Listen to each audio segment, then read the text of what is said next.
उसके बाद गुरुदेव भगवान के साक्षात दर्शन, क्योंकि ये इनका वास्तविक सतलोकीय रूप है। यही है वो कबीर देव, कबीर भगवान, परम अक्षर ब्रह्म, अनंत ब्रह्मांडों के स्वामी, जिनके एक रोम में, एक रोमकूप में 1 करोड़ सूरज, 1 करोड़ चंद्रमा मिला दो, उससे भी कहीं ज्यादा रोशनी, नूर, तेज, आभा, और ऐसे ऐसे 3.5 करोड़ रोमकूप शरीर पर।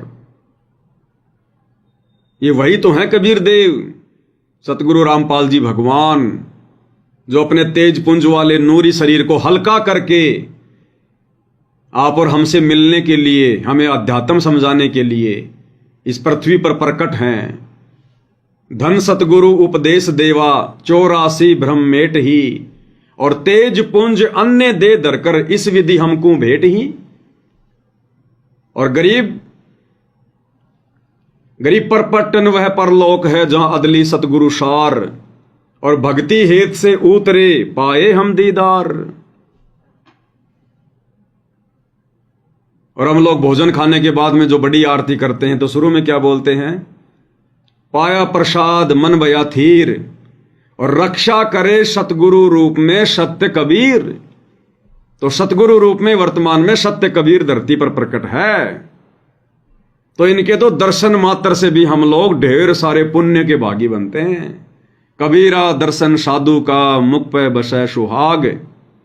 और दर्शन उन्हीं को होते हैं जिनके पूर्ण भाग। अब दर्शन तो सभी को रहे भाई और बहनों, दर्शन तो ये दुनिया वाले भी कर रहे हैं, दर्शन तो आश्रम वाले भी कर रहे हैं, लेकिन इस प्रकार दर्शन करने से वो लाभ नहीं मिलेगा। जिस दिन हम अपने गुरु को परमात्मा के रूप में देखकर दर्शन करेंगे कि ये मेरे जैसे इंसान नहीं है, मानुष नहीं है, मां के गर्भ से जन्म लेकर नहीं आए, ये स्वयंभू परमात्मा है।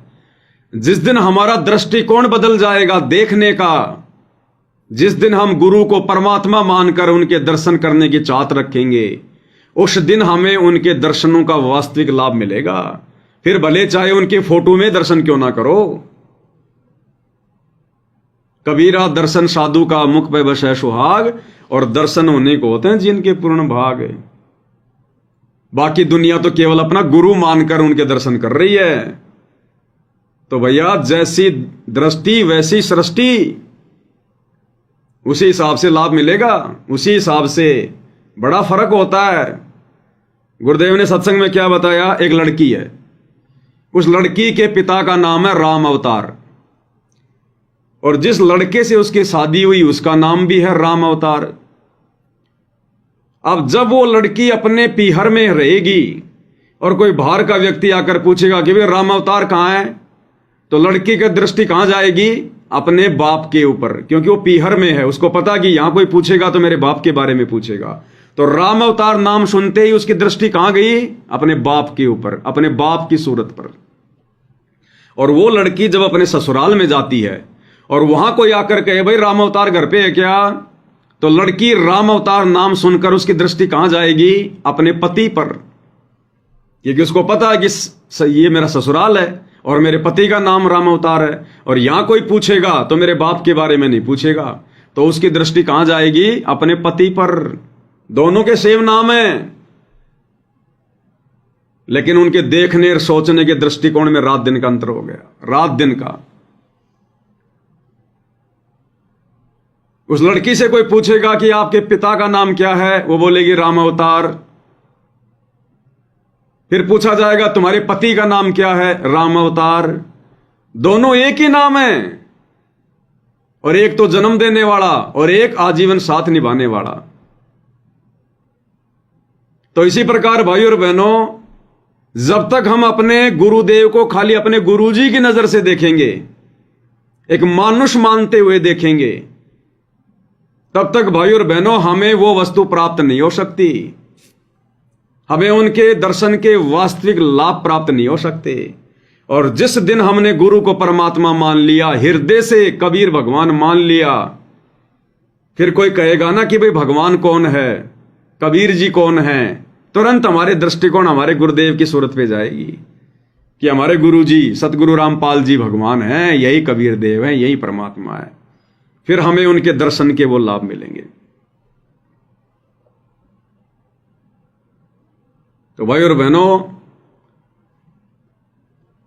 इतना सारा सब कुछ परमेश्वर हमें जो आशीर्वाद दिया करते थे, उनके दर्शन हुआ करते थे, इतना भक्ति धन हमारा जमा हो जाता है। कोई 2 वर्ष भक्ति करता है, कोई 6 महीने, कोई 1 साल, तो भक्ति धन तो बहुत सारा जमा हो गया। अब ये काल फिर हमारे को कैसे ठगेगा बिना ज्ञान के? उसके बाद क्या होगा अगर उस आत्मा ने मर्यादा तोड़ दी? ये जरूरी नहीं है कि मर्यादा टूटते ही आपको दंड मिलेगा, ये जरूरी नहीं होता। ये बहुत ही कम होता है कि मर्यादा टूटते ही आपके ऊपर कोई आपत्ति आएगी, बहुत ही कम होता है ऐसा। और ये केवल उन्हीं आत्माओं के साथ में होता है जिन आत्माओं का कोई बुरा संस्कार बहुत ही नजदीक होता है। जैसे एक तरफ तो आपका मर्यादा तोड़ना हुआ और दूसरी तरफ आपका वो बुरा समय आना हुआ जो आपके भाग्य में था। परमात्मा जिसको टालना चाह रहा था, उस दुर्घटना को परमात्मा उस बला को टालना चाह रहा था, लेकिन इधर हमने मर्यादा तोड़ दी। तो मर्यादा तोड़ते ही वो बुरा संस्कार आ गया दूसरी तरफ जो हमारे भाग्य में लिखा हुआ था। अब मर्यादा टूटने के कारण गुरुजी उस समय को टाल नहीं सकते, ये उनका विधान है, उनका नियम है। तो वो चोट हमारे को तुरंत खानी पड़ जाती है। किसी का एक्सीडेंट हो जाता है या कोई मृत्यु हो जाती है, कोई भयंकर कोई बीमारी हो जाती है, तो ये तो बहुत ही कम होता है, बहुत ही कम। ज्यादातर क्या होगा, आपने भक्ति कर ली, साल 6 महीने भक्ति धन जमा कर लिया और फिर आपने मर्यादा भी तोड़ दी और अभी आपका वो बुरा समय आ नहीं रहा आसपास, तो फिर ये काल जीव को भ्रमित कर देता है कि भैया देखो मैंने तो मर्यादा भी तोड़ रखी है, मैंने तो नाम भी खंड कर रखा है। या फिर मान लो उसने गुरुजी को छोड़ दिया, उसने भक्ति छोड़ दी, या कोई दूसरी भक्ति में लग गया, दूसरे संतों के पास चला गया, तो वो क्या कहेगा कि कुछ नहीं है, सब फालतू की बातें, देखो मैंने तो भक्ति छोड़ रखी है, अरे मैंने तो संत रामपाल जी का नाम भी तोड़ दिया, और देखो मेरा तो बाड़ी बाका नहीं हो रहा, मेरे ऊपर कोई आपत्ति नहीं आ रही। ये सब मूर्ख बनाते हैं, डराते हैं हमारे को। तो गुरुदेव ने बताया कि वो मूर्ख आदमी है, उसने ज्ञान को आधार नहीं बनाया।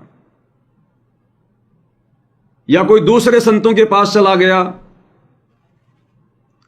और वहां जाकर भी उसको लाभ हो रहे हैं क्योंकि अभी उसका वो बुरा समय नहीं आया, और दूसरे संत की शरण में चला गया और वहां उसको लाभ हो रहे हैं, तो वो ये मान बैठता है कि मेरे को यही गुरुजी लाभ दे रहा है, जबकि लाभ उसको उस पहले वाली भक्ति से मिल रहे हैं क्योंकि उसने गुरुजी की शरण में रहकर बैटरी चार्ज कर रखी है। लाभ उसको उस भक्ति से मिल रहे हैं और उसको काल ने भ्रमित कर दिया कि मैंने तो ये नया गुरु बना लिया ना, अब हो रहे हैं मेरे को लाभ। संत रामपाल जी की भक्ति करते करते तो मुझे कोई लाभ ही नहीं हो रहे थे।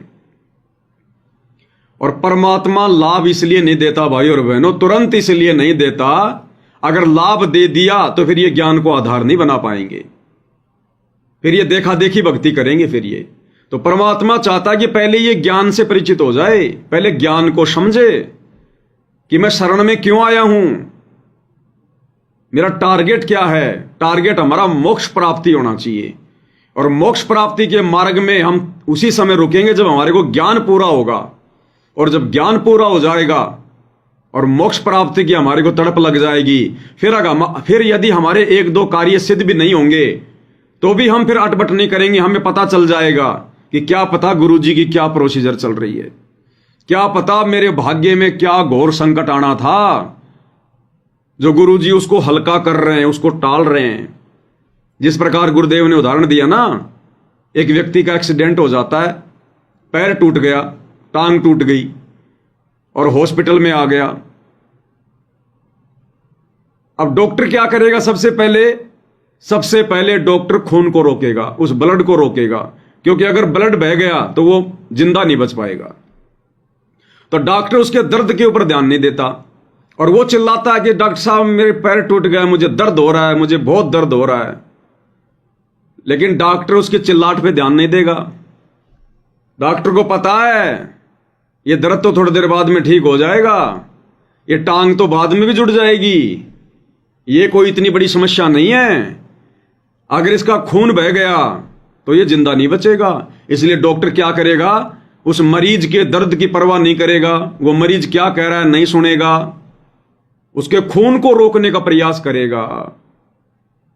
तो इसी प्रकार भाई और बहनों, यदि हमें थोड़े बहुत लाभ नहीं भी हो रहे हैं भक्ति करते करते, या कम हो रहे हैं, या समस्या जो कि त्यों बनी हुई है, तो ये पक्का मान लेना कि वो थोड़ी बहुत समस्याएं तो परमात्मा बाद में भी ठीक कर देगा। हमारे ऊपर कोई कर्म की भयंकर मार आने वाली है, उसको परमात्मा पहले सेट कर रहा है कि पहले इसकी जान तो बचाऊं। ये कर्म की जो मार आने वाली है, पहले मैं इससे तो इसका बचाव करूं। ये थोड़े बहुत सुख तो धन लाभ तो इसको बाद में भी दे दूंगा, मिलते रहेंगे आगे। अगर इसकी जान ही चली गई, अगर इसका जीवन ही नहीं बचा, तो ये भक्ति कैसे करेगा। और भाई बहन जल्दबाजी में उस व्यक्ति की तरह जिसकी टांग टूट गई, दर्द हो रहा साहब, दर्द हो रहा, दर्द हो रहा, जल्दी करो, तो डॉक्टर भाई और बहनों ध्यान नहीं देगा। तो बहुत सारे कारण होते हैं भाई और बहनों, रीजन होते हैं ये। इसलिए हमने अपने गुरुदेव भगवान पर विश्वास रखना चाहिए। और यह विश्वास तभी बनेगा जब हम ज्ञान को समझकर भक्ति से जुड़ेंगे। फिर वो आत्मा डगमग नहीं होगी। फिर क्यों, फिर उसको मालिक के विधान का पता चल जाएगा। सुख फिर वो खुद ही नहीं मांगेगा कि सुख तो ये भगवान इतने दे देगा, आने वाले समय में इतना दे देगा कि मेरे से संभाले नहीं जाएंगे। भगत ने हाथ जोड़ना पड़ेगा कि गुरुजी बस करो, ये परमात्मा बस करो, रो रो के। हम भगत भाई बहन गुरुजी से रो रो के प्रार्थना करेंगे कि गुरुजी अब इससे ज्यादा मत दो, गुरुजी इससे ज्यादा मत दो। और हम उसको बर्बाद भी नहीं करेंगे क्योंकि हमें ज्ञान हो गया। हम उस माया का दुरुपयोग भी नहीं करेंगे, लेकिन फिर भी हम गुरुजी के आगे रो रो के प्रार्थना किया करेंगे कि गुरुजी बस इससे ज्यादा मत दो, परमात्मा मत दो। तो ये तो मालिक देगा ही देगा, उनका विधान है ये। गेहूं से पहले चारा होता ही होता है, गेहूं तो बाद में होगा, पहले चारा निकलेगा। चारा तो भौतिक सुख तो भगवान देगा ही देगा। अब उसके लिए परमात्मा ने अपना विधान बताया कि धीरे धीरे रे मनवा धीरे सब कुछ होए, और माली सींचे सो घड़ा समय आए फल होए।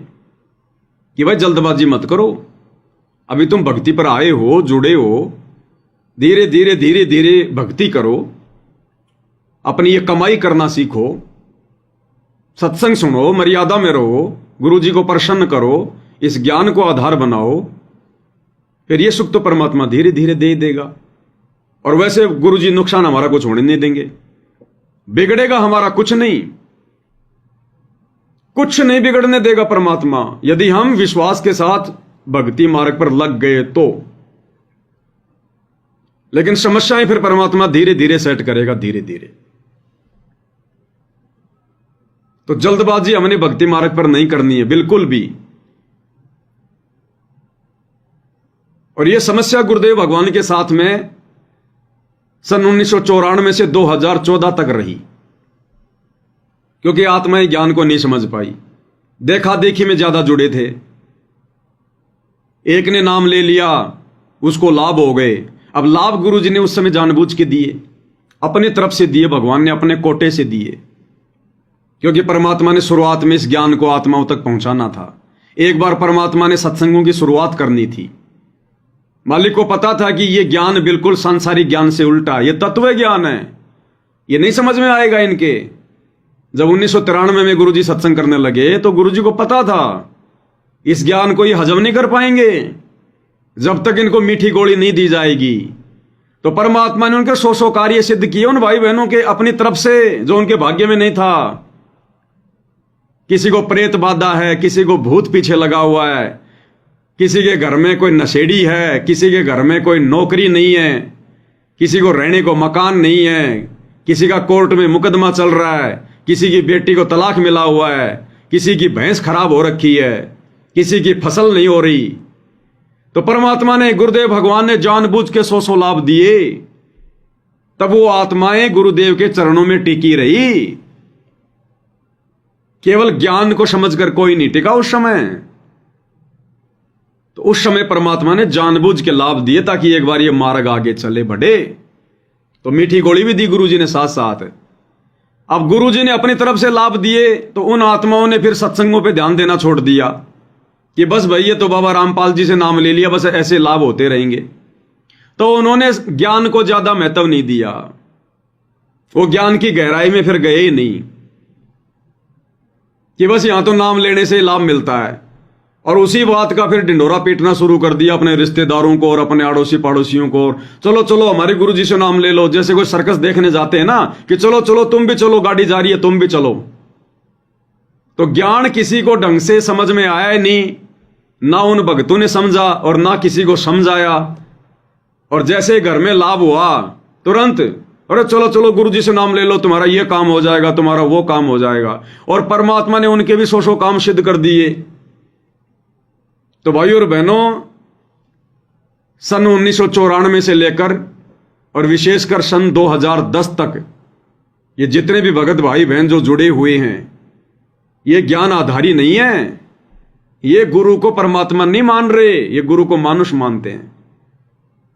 इनको गुरुजी ने सौ सुख दिए, इसलिए ये गुरुजी के चरणों से लगे हुए हैं। और यही कारण है आज ये लोग बिल्कुल भी ज्ञान को आधार नहीं बना पा रहे।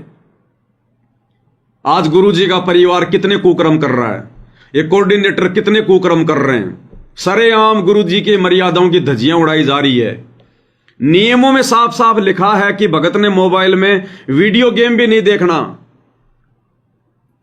और गुरुजी के परिवार ने गेम खेलने के लिए स्टेडियम बना दिया संगत के पैसों से, और संगत बढ़ चढ़ के सहयोग कर रही है। तो कहां समझा इन्होंने फिर गुरुजी का ज्ञान। गुरुजी की मर्यादाओं में है कि हमने राजनीति के आसपास भी नहीं जाना।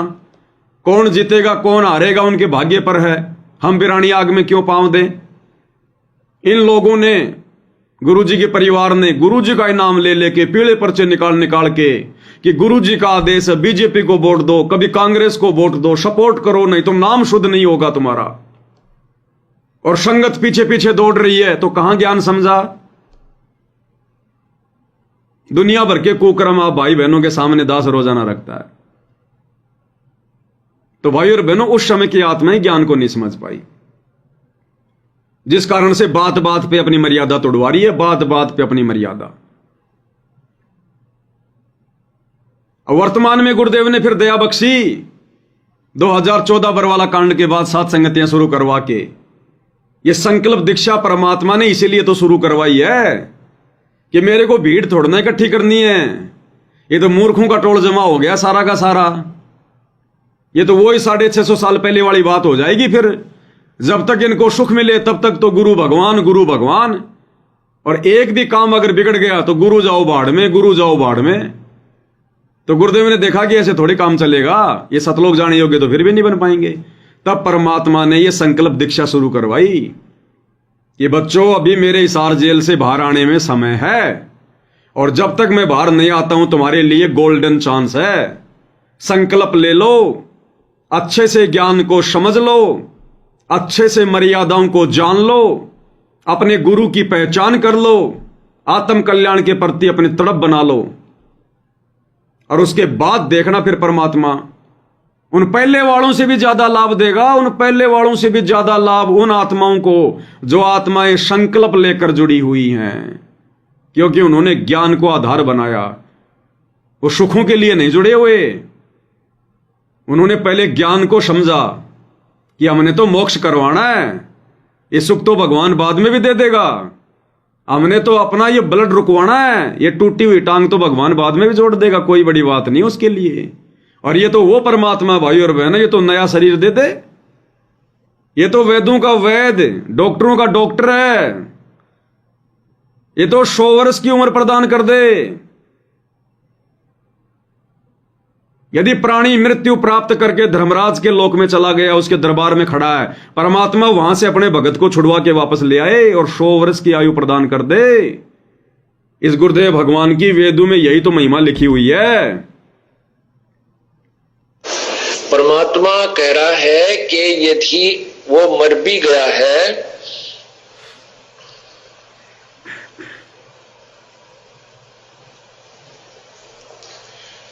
और उसकी आयु शेष नहीं रही है, तो भी मैं उसको उस मृत्यु देवता से भी छुड़वा लाऊं, भगवान कहते हैं ये, क्योंकि वेदों में पूर्ण परमात्मा की महिमा है। और जो महर्षि दानंद के जो कट्टर अनुयायी बन गए, उन्होंने महर्षि दानंद की ही उस सोच को प्रबल रखा, जिसकी नकारात्मक सोच है। ना आध्यात्मिक ज्ञान था महर्षि दानंद जी को, ना कोई खगोल भूगोल का ज्ञान था। क्योंकि महर्षि दानंद जी कहते हैं सत्यार प्रकाश के समोल्लास नंबर 7 में कि साधक के भक्ति करने वाले के पाप अक्षमा नहीं होते, जबकि यजुर्वेद अध्याय नंबर 8 के मंत्र 13 में 7 बार लिखा है भगवान की महिमा में कि पूर्ण परमात्मा अपने साधक के घोर पापों का विनाश कर देता है। इससे सिद्ध है कि महर्षि दानंद को वेद ज्ञान बिल्कुल नहीं था, केवल वो एक संस्कृत भाषा के जानकार थे और भाषा का काम केवल अपने विचारों को दूसरे तक पहुंचाना होता है। और वो वेद ज्ञान से अपरिचित होने के कारण भी सत्य संदेशा जो वेदों का है वो जनता तक नहीं दे सके, अपना भी जीवन व्यर्थ किया और लाखों लोगों को बर्बाद कर चले गए। तो आज हमें वो आध्यात्मिक वेद मिला है, वो सतगुरु मिला है जो धर्मराज के दरबार से भी अपने भगत को छुड़वा कर वापस पृथ्वी पर लाकर 100 वर्ष की आयु प्रदान कर दे। फिर बताओ, ये छोटे मोटे सुख देना, ये लाभ देना, घर में कोई नौकरी देना, कोई भूत प्रेत की बाधा ठीक करना, ट्यूबवेल में पानी वगैरह कर देना, ये कौन सी बड़ी बातें हैं गुरुदेव भगवान के लिए? ये सुख तो परमात्मा आजीवन देगा, हमारे को आजीवन देगा। अगर हमें ये भक्ति करते करते इस गंदे लोक में भी सुख नहीं मिले, तो बताओ फिर हम क्या उम्मीद करेंगे कि भगवान हमारे को सतलोक में सुख देगा? ये तो आम व्यक्ति कहता कि जिसका ये लोक सुखी नहीं, उसका परलोक कहां से सुखी हो जाएगा? तो हमने ये कैसे सोच लिया कि भगवान सुख नहीं देगा? ये तो सुख का सागर है, सुखों का भंडार है। ये परमात्मा तो वो सुख देगा आने वाले समय में भाई और बहनों, हमारे से इन सुखों को संभाला नहीं जाएगा। और एक समय ऐसा भी आ जाएगा भाई और बहनों, जब ये ज्ञान हम साथ साथ लेकर चलेंगे ना, ज्ञान को आधार बनाकर, एक समय भाई और बहनों वो भी आ जाएगा, हम इन सुखों से दूर हटने के लिए गुरु जी से प्रार्थना करेंगे। आज तुम सुख मान रहे हैं अज्ञानता में, मूर्खता में, मन में चाहता है हमारे, भले कोई मुंह से ना कहे, लेकिन मन में तो क्या चलता रहता है। और एक समय भाई और बहनों वो भी आएगा, हम गुरु जी से हाथ जोड़ेंगे, प्रार्थना करेंगे कि गुरु जी मेरे को तो मिर्च रोटी दे दो, बस मिर्च रोटी, और परमात्मा रहने के लिए झोपड़ी दे दो। मालिक मेरा तो इन पत्थरों के मकानों में भी वो आनंद नहीं आ रहा, परमात्मा मेरा तो मन नहीं लगता इन पत्थरों में, ये मालिक झोपड़ी दे दो। वो समय आएगा भाई और बहनों। क्यों आएगा? क्योंकि इस ज्ञान को आधार बनाने से और भक्ति मर्यादाओं में रहकर करते रहने से हमारे दिलो दिमाग में, हमारी सोच में, हमारे विचारों में, हमारे शरीर में भाई और बहनों परिवर्तन होना शुरू हो जाएगा। परिवर्तन, हमारी व्यवस्था को गुरुजी चेंज करना शुरू कर देंगे, हमें पता ही नहीं चलेगा धीरे धीरे हमारे अंदर क्या बदलाव हो रहे हैं। हमें अच्छे भी नहीं लगेंगे मकान, जिस मकान में टाइल लगी होगी, चिप्स लगी होगी, मार्बल लगा होगा, दुनिया भर की चित्रकारी लगी होगी, हमारा उस मकान में मन नहीं लगेगा, हमारा सुमरण भी ढंग से नहीं होगा उस मकान में। और भगवान से यही विनती करेंगे, भगवान एक कच्चा मकान दे दे मालिक। हमें वो पुराने दिन याद आएंगे हमारे बचपन के, कि हमारे बाप दादा वो कैसे रहा करते थे, कैसे उनके मकान हुआ करते थे। और ये नौकरियों में, ये नौकरियां वगैरह जो आज ये नौकरी मांग रहे हैं ना भगवान से, मेरा काम धंधा चल जाए, मेरा बिजनेस चल जाए, हम हाथ जोड़ेंगे गुरुजी से कि गुरुजी ये नौकरी फोकरी बाढ़ में जाए। ये दुनिया भर का जो दिमाग लगा रहे हैं ना आज हम 2 रुपए के 4 रुपए बनाने में, ये छोड़ देगा भगत कि बाढ़ में जाओ। परमात्मा छोटा मोटा धंधा दे दे कोई, बस 2 टाइम की रोटी मिल जाए और आपका भजन हो जाए। वो स्थिति आएगी भाई और बहनों, एक दिन हमारी वो स्थिति आएगी। ये ज्ञान ही ऐसा है, ये मार्ग ही ऐसा है भगवान का। दास तो अपनी बता रहा भाई, और मुझे जो महसूस हो रहा दास वो बता रहा है, बाकी मुझे क्या पता। लेकिन मेरे साथ में जो बीत रही है, मेरे साथ में जो अनुभव हो रहा है, हालांकि दास के पास है भी कुछ नहीं कि भाई भगवान ने मेरे को कोई बहुत बड़ा कोई धन्ना सेठ बना दिया होगा, कुछ नहीं है, कुछ नहीं। लेकिन वर्तमान की जो परिस्थितियां हैं मेरे सामने, जो सेवा मुझसे परमात्मा ये करवा रहा है, इस सेवा के तहत भाई और बहनों शहर में रहना मेरी मजबूरी है। नहीं, मैं शहर में 1 मिनट भी नहीं रुकूं, 1 मिनट भी। दम घुट रहा भाई और बहनों मेरा भी यहां पर दम। ना किसी से बोलना, ना किसी से चलना, ना कोई रिश्तेदारी, ना कोई गपशप मारना, ना कोई फिल्में देखना, ना फालतू में घूमने के लिए जाना। बताओ फिर शहर में क्यों रह रहे हैं फिर हम? अरे शहर में आदमी क्यों रहता है कि खाएंगे, कमाएंगे, ऐश करेंगे, बच्चे पढ़ाएंगे, बच्चों को बड़ी बड़ी कोचिंग देंगे, नौकरियां लगाएंगे। अब ना तो हम बच्चे पढ़ा रहे, ना बच्चों को हमने नौकरी लगानी, ना हमने कोई कोचिंग करवानी, ना हम कोई फिल्में देखने जाते, ना कोई सांग सिनेमा देखते, ना कहीं घूमने जाते, ना हमारे कोई फालतू के यार दोस्त रिश्तेदार। बताओ फिर शहर में क्यों पड़े हम? फिर फालतू में मकानों का किराया, लाइट का इतना बिल, मिट्टी भी यहां पर मोल आती है। तो दास भाई और बहनों बिल्कुल उब चुका है। और दास की ये हृदय से इच्छा है कि परमात्मा आप अंतर्यामी हो, मैं क्या बोलूं, आप तो बेजुबानों की भी भाषा जानते हो परमात्मा। बोलने से पहले भी हम क्या शब्द बोलेंगे वो भी आप जानते हो परमात्मा। बस मालिक ऐसी व्यवस्था कर दो कि बस 2 टाइम की रोटी सूखी दे दो, चाहे चटनी की भी जरूरत नहीं है परमात्मा, चटनी की भी जरूरत नहीं है, बस सूखी रोटी मिल जाएंगी, वो भी बहुत है आपके दास के लिए। और परमात्मा शांति से भजन बन जाए अपना। तो वो समय आएगा भाई और बहनों। दास कई बार रोता है गुरु जी के, जो है गुरुदेव भगवान के चरणों में बैठकर, जब परमात्मा के जब हम चरण सेवा करते हैं तो दास और तो कुछ मांगता नहीं, मांगने को कुछ है ही नहीं। यहां भगवान ने बता दिया कि कोई मूर्ख होगा जो मांगेगा। यहां की कोई वस्तु मांगने वाला तो महामूर्ख आदमी होगा।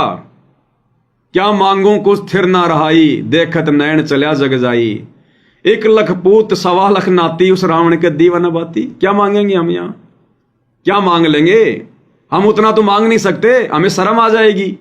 अगर हमने रावण जितना मांग लिया गुरुजी से तो हमारे को शर्म आ जाएगी। और अगर हमने उतना भी ले लिया तो परमात्मा कहते हैं उस रावण के आज कोई घर में दीपक जलाने वाला नहीं है, उसके खानदान का भी सत्यानाश हो गया। तुम क्या मांगोगे? और मांगना सिखा दिया भगवान ने कि भक्ति दान मोह दीजियो देवन के देवो, और वो बिना मांगे दे दी भगवान ने। वो भक्ति दान गुरुदेव ने बिना मांगे दे दिया। अरे गुरुदेव के शरण में आने से पहले हमें पता था क्या मोक्ष क्या होता है, सतलोक क्या होता है, ये तत्व ज्ञान क्या होता है? तो हमारे तो दिलो दिमाग में भी नहीं थी भक्ति, ये सोच। हम तो इन मंदिरों में जा जाके 100 रुपया चढ़ा कर 5000 रुपए की चीज मांगा करते थे। तो बिन मांगे परमात्मा ने भक्ति दी हमारे को। तो बताओ आने वाले समय में यदि हमें किसी चीज की जरूरत होगी तो भगवान हमारे से दूर है क्या? हमारे से दूर है क्या गुरुजी?